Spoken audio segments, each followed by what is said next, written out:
Hello students, in our last lecture we studied about potential energy in an external field.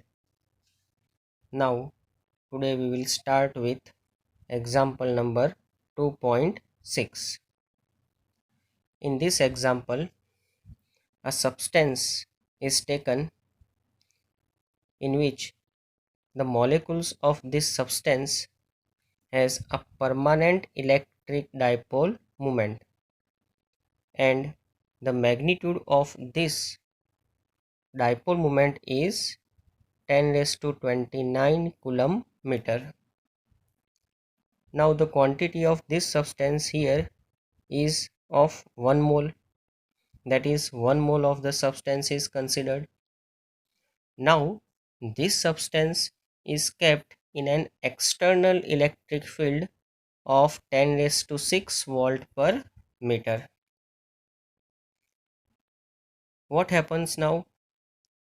As the molecules has the permanent dipole moment in an external electric field, the torque will act, and so due to that what will happen, it will rotate.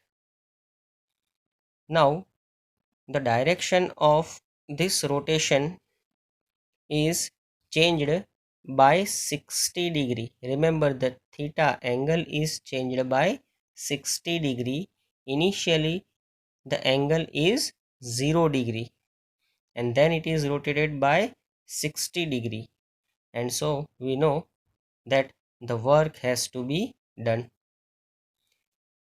and this work done gets converted into heat energy, and so we need to find the heat released when the angle is changed from 0 degree to 60 degree. Now let us see the proper method. Here 1 mole of the substance is taken, and we know that 1 mole consists 6 into 10 raised to 23 number of molecules approximately. That is nothing but it is Avogadro's number. Now each dipole moment is of 10 raised to minus 29 coulomb meter, that is given. So this is the dipole moment of one molecule, and there are such n number of molecules. So the total number of dipole moment or the total dipole moment will be P is equal to N into P. Here this capital P is nothing but it is a total dipole moment of a given sample or a given substance. Now value of N is given 6 into 10 raised to 23, and dipole moment of each molecule is 10 raised to 9, and so we will get the total dipole moment as 6 into 10 raised to minus 6 coulomb meter. The calculation is quite simple, so now I will not waste any time to show this calculation. Electric field applied to this sample is given 10 raised to 6 volt per meter, and the angle is changed from initial, that is 0 degree, to final angle is 60, and we know that if we want to change the angle, the external torque is required, and for that what will happen, the work is to be done, and that work gets converted into heat energy. Now we know that the heat energy is due to work done, and we know that work done is nothing but is change in potential energy. In our last lecture we have studied the same thing, and so we will find the change in the potential energy. Now change in potential energy means it is final potential energy minus initial. In our last lecture we studied about the potential energy of a dipole, and our final formula was this: potential energy U is equal to minus P dot E, and if we remove this dot product, then there will be cos theta. Now here remember, electric field is not going to change. P, the total dipole moment of the sample, is also same. The change is only about theta. So here next step is heat H is equal to PE taken out common, and final angle is theta F. So it is cos theta F minus initial angle is theta I. So it is cos theta I. See, this minus is already there in the formula. So we have kept it. Now the value of total dipole moment is obtained earlier. Electric field is 10 raised to 6. Final angle is 60. So cos 60. Initial angle is 0. So this is cos 0. Now calculation part. You can see here minus 6 power of 10. And here power of 10 is 6. So they will cancel out. Remained only 6. So here it is 6. Cos 60 is 1 by 2 and cos 0 is 1. So 1 by 2 minus 1 will be minus 1 by 2, and minus 1 by 2 into minus 6, the answer will be 3.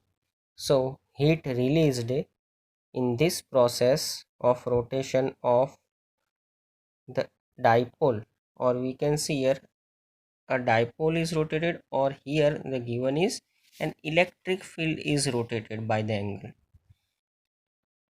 meaning will be same only. Either you rotate a sample or an electric field, the meaning remains same. So the heat energy released is 3 joule. Next topic, electrostatics of a conductors. Here important points are given. No need to prepare this as a theory, just go through it and remember the concepts for these points. I'll explain you these points and you can remember this. Now these important points regarding electrostatics of conductors.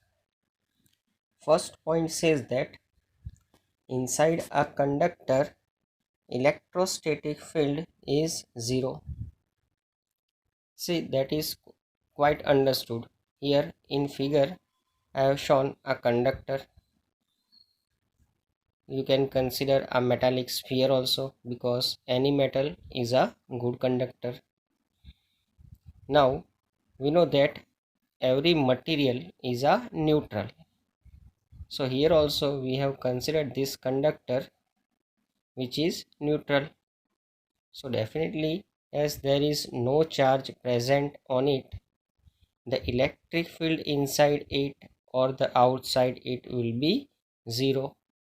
As well as there is no electric field, the potential inside or outside will be 0 only. Second point says that at the surface of a charged conductor, now remember, now this conductor is charged, means on the surface of this conductor the charge is deposited. Then in that case the electrostatic field is normal to the surface at any point. Means now as the charge is present on this conductor, what happens? There will be electric field in the outside direction. Again, inside the conductor there will not be any electric field, and this electric field on the surface will be always normal to the surface. Means if we select any point and make a tangent to the surface, then this electric field line will be perpendicular to the tangent drawn to the surface. So you can see at every point you can find, if we draw the tangent, then that electric field is perpendicular to that. So the word used here is, it is normal to the surface. Now here the charge is deposited on the conductor. What happens if I deposit charge inside the conductor by any method? So students, remember, in a good conductor the charge always resides on the surface. If you put the charge inside the conductor, then also they will jump on the surface. So there are no charge inside the conductor. Also, electric field inside the conductor is 0, but the potential is not 0.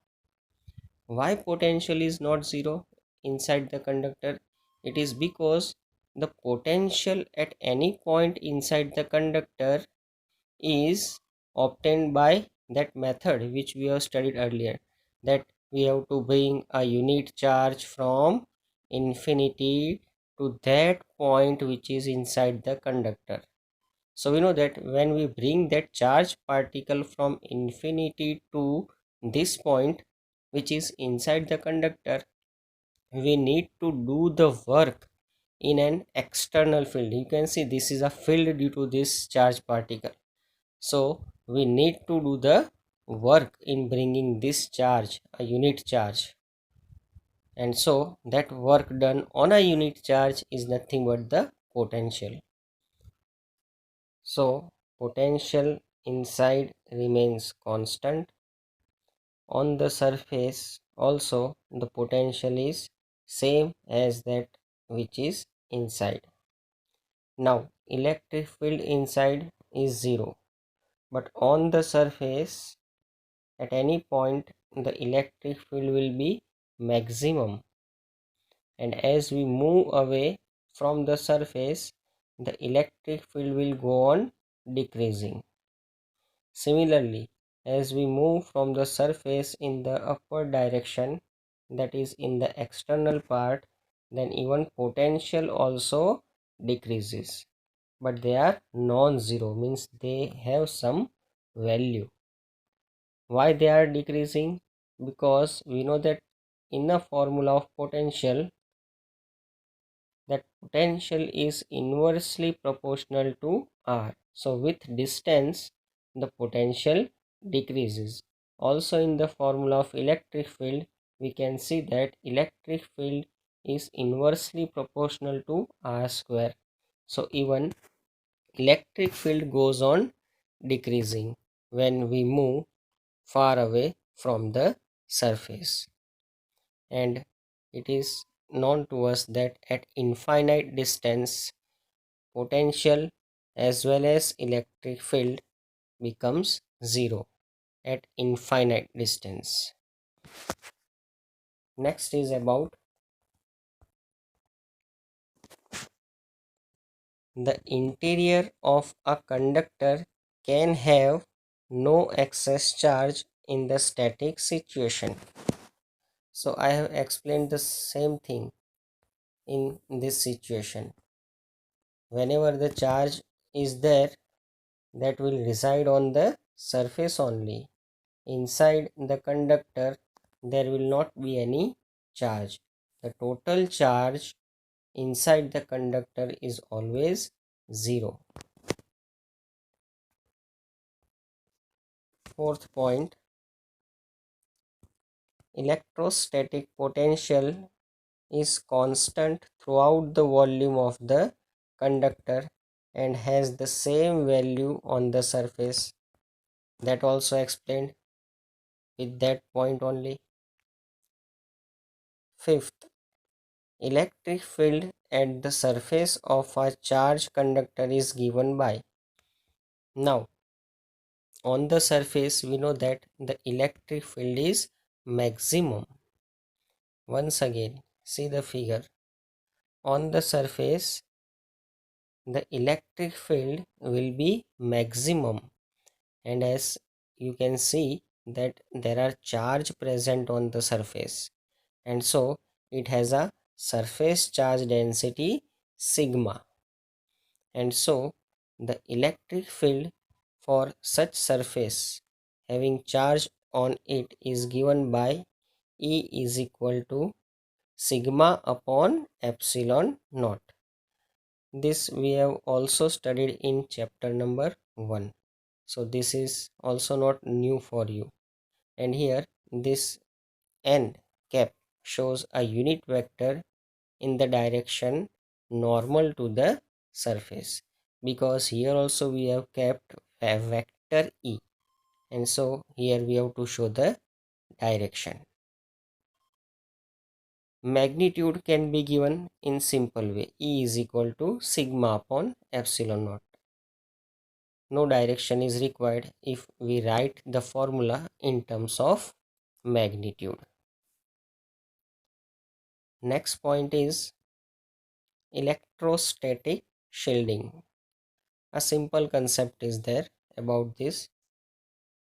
In this, whatever be the charge and the field outside the conductor, in a cavity inside the conductor, there will not be any electric field. Figure shows that there is a cavity in a conductor. Cavity means there is a hole in a conductor. There is a free space in a conductor where no matter is present, no atoms or molecules are present, means a free space is there. So in such type of conductors, if the charge is present on the surface, then also in the cavity the electric field will be zero. Outside the conductor, definitely there is an electric field because the charge is present on the surface. Now, if any conductor is kept in an electric field, now you can see here, this is a conductor which is not charged, it is uncharged conductor, remember. But when it is kept in an electric field, what happens? The electrons which are free in a conductor, we all know that in a good conductor there are free electrons which move randomly in a conductor. But when the electric field is applied, then what happens? The electrons which are free to move, they will reside on the surface. They will come to the surface. They will not leave the surface, but they will just deposit on the surface. So this side of the surface will become negatively charged, and equally we can imagine this side as a positively charged. Remember, the positive charge are not there in a conductor, but if this side becomes negative charge, then we can imagine that this side will become equally positively charged. And why these electrons they move in the left side direction? It is because the force is acting on these electrons, which are charged particle in an electric field. We know that formula, that force F is equal to Q into E. So due to that force, they will dragged opposite in opposite direction to the electric field. So now what happens? The charges they are deposited on this conductor due to this external electric field E. As a result, due to this positive charge surface, due to this negative charge surface, even inside the conductor also, from positive to negative, this electric field is developed. And what happens? The external electric field is in this direction from left to right. Internal electric field due to this deposition of charge is in opposite direction, and they will cancel out each other inside the conductor. Remember, they will cancel out each other. And so in the conductor there is no electric field.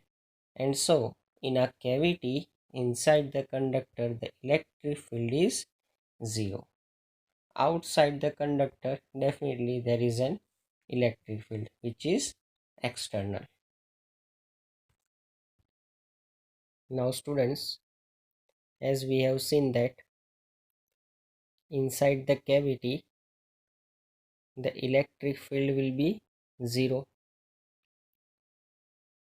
Outside whatever the charges are present, there will not be effect inside this cavity, and so the cavity behaves as a shield. And so here the word electrostatic shielding is used.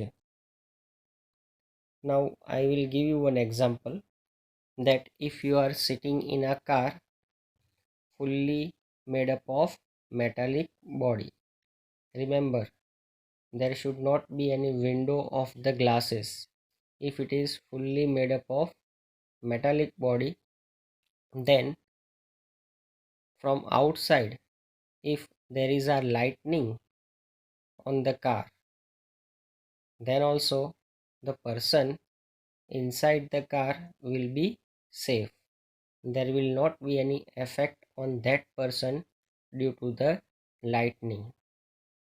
Or if any cable carrying current is falling on the car, then also inside the car there will not be any effect. So the car, which is totally made up of metallic body, is like a shield for you. It protects you from the external electrostatic effects. Now example number 2.7. You can do this example by yourself. It is based on your knowledge of the previous topic. If your concepts related to this previous topics are clear, then you can easily understand and answer these questions which are asked in this example. Still, we will go through it. Now in this example, first question is asked that why the small bits of paper, they are attracted by a comb which is rubbed with dry hair. We know that when a comb is rubbed with a dry hair, it gets charged, means the charge is deposited on the comb due to friction. Now these small bits of paper which are present near the comb, they attract towards the comb because now they are in the electric field of this charged comb, and so these bits of paper produces an electric dipole inside it.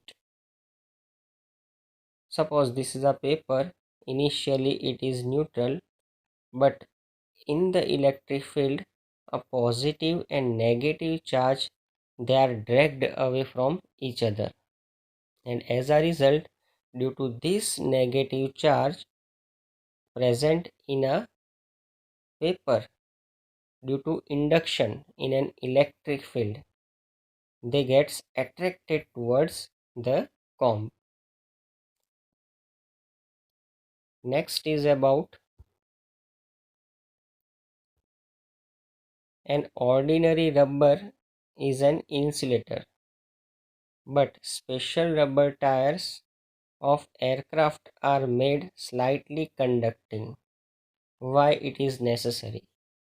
It is because when the tires they are moving on a surface, due to friction they gets charged, and due to the charge of these tires, that charge can flow to the body of the aircraft, and there might be any spark inside it, and that spark may lead to fire. And to avoid this, the tires are made slightly conducting, so that whatever charge are induced, they get flow down to the earth due to conduction. Now in next question also, the reason is similar to that of question B. Here it is asked that why the vehicles carrying inflammable materials usually have metallic ropes touching the ground during motion. Now inflammable means those materials which can easily catch the fire. So here also, when the vehicles they are moving on the road, there is a friction of the tire with the road, as well as there is a friction of the metallic body of the vehicles with the air. And so due to that friction, what happens? The charge gets deposited. That means there is induction of charge on the body of the vehicle, and due to that induction of charge, there are chances of spark, and due to spark, this material can get or can catch the fire. And so that metallic rope which is kept touching with the ground will make it safe, because whatever charges they are induced on the body of the vehicle gets moved down to the ground. They will flow down to the ground. In next question, it is given that when a bird is sitting on a high power line, nothing happens to that bird. That means no electric shock is experienced by the bird. But what happens when a person touches that wire?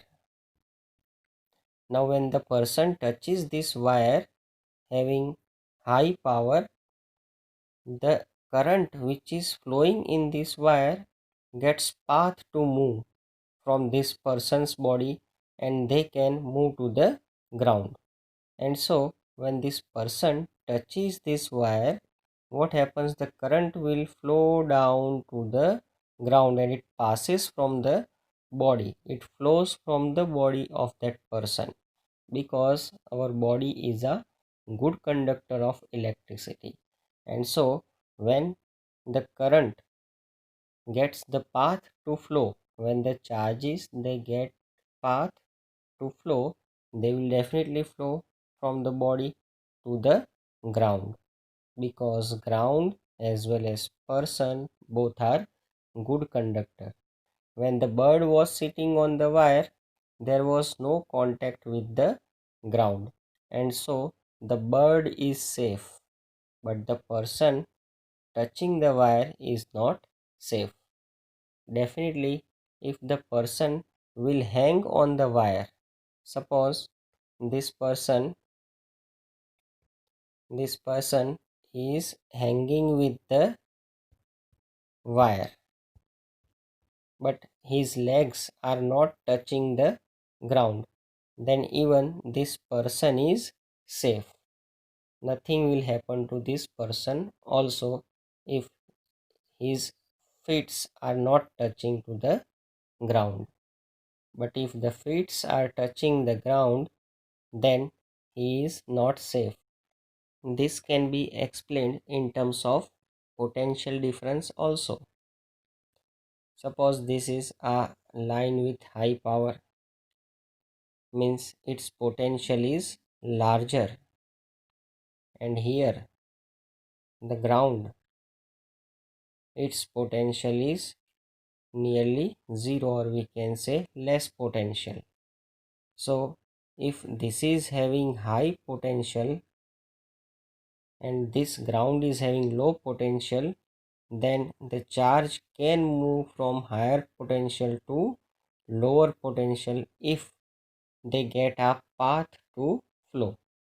And so if a person touches this wire having feet on the ground, then definitely the charge will flow from higher potential to lower potential, and a person will experience an electric shock. Next topic is about dielectrics and polarization. Now students, what are dielectric materials? Dielectrics can be of two types. One is non-polar and the other is polar. But before that, once again I'll tell you that what are these dielectric materials. Dielectric materials, they are non-conducting substance. So this is important point to remember. They are non-conducting materials or non-conducting substances.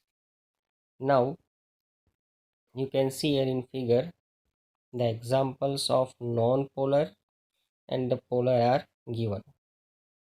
H2 molecule, in which the center of both these atoms, they are at the same point, so there is no polarization found in this type of molecules, and so they are non-polar. Even the same thing is found in CO2. The positive and the negative of these molecules are not separated, they are at a same point. Their point of separation is not there, means the plus and minus, their distance is nearly equal to 0. While in polar molecules, what happens? The positive and negative, they are separated by some distance. Here you can see HCl molecule is there. So H plus ion and Cl minus ion, they are separated by some distance, and so they behave as a dipole because they have a permanent dipole moment P. While in these non-polars, the dipole moment is 0, means they do not have any permanent dipole moment. Similarly, in H2O also there is a permanent dipole moment, and so these are polars. Both these non-polar and polar, they are dielectric materials. So students, here you have to simply remember that in a non-polar molecules, the centers of positive and negative charge, they coincide, means you will not find any separation between the positive and the negative, and the examples are given. O2 and H2O are the examples, and as there is no separation, they do not have any permanent dipole moment. While in a polar molecules, the centers of positive and negative charges, they are separated, means you will find positive and negative, they are separate from each other, and if they are separated, they will have some distance between them. And so in such type of polar molecules, there is a permanent dipole moment denoted by P. And we know that what is P? It is 2A into Q. Magnitude of dipole moment is twice of A Q. And the examples of this type of molecules are HCl and H2O. Now students, this is very important to understand. Here a non-polar molecule is shown. First, this sample of non-polar molecule is kept with zero external electric field, means no electric field is applied to this sample of non-polar dielectric material. And so you can see here there is no separation of positive and the negative charge. Their centers coincide, and so there is no dipole moment in a molecule. But what happens when to the same sample an electric field is applied? Means you can see here the electric field applied is not zero. And so in that case, what happens when the electric field is applied? These molecules which are not having a permanent dipole moment, they are now having permanent dipole moment. Why it is so? It is because when the external electric field is applied, suppose here it is applied in this direction, so in this molecule the positive charge gets dragged towards right side, that is in the direction of electric field, while negative charge gets dragged in the opposite direction of the electric field. And so due to that we get the separation between the two charges, and when the two charges get separated by some distance, they have some dipole moment. So all the molecules of this sample gets polarized in an external electric field. And so for a sample also we will get a total dipole moment of this substance. Next is about polar molecules. In a polar molecules, already this positive and negative charge, they are separated from each other, and so they have a permanent dipole moment. But when the external electric field is not applied, each permanent dipole moment of individual molecules, they are aligned in different directions. You can see here each and every molecules are randomly oriented, and so their dipole moments are also in different direction. They are not in same direction. And so overall, if we'll add these individual dipole moments, then the total dipole moment of this sample of polar molecules will be 0. Remember once again, total dipole moment is 0. Individual dipole moment is there. In earlier example, here individual dipole moment is also 0, and so the total dipole moment of the sample was also 0 when no electric field is applied.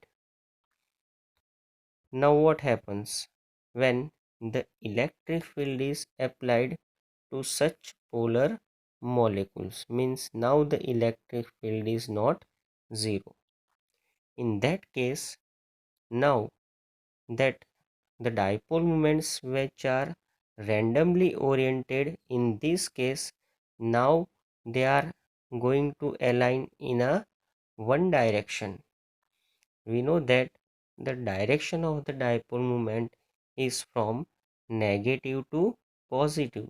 So here you can see this negative charge is on the left side and positive charge is on the right side, and so the direction of the dipole moment will be from negative to positive charge. Here also you can see the negative charge is towards left and positive is towards right, and so in all the molecules will find the same thing. That means the dipole moments are in a same direction, and so overall dipole moment, that is total dipole moment, will also be there.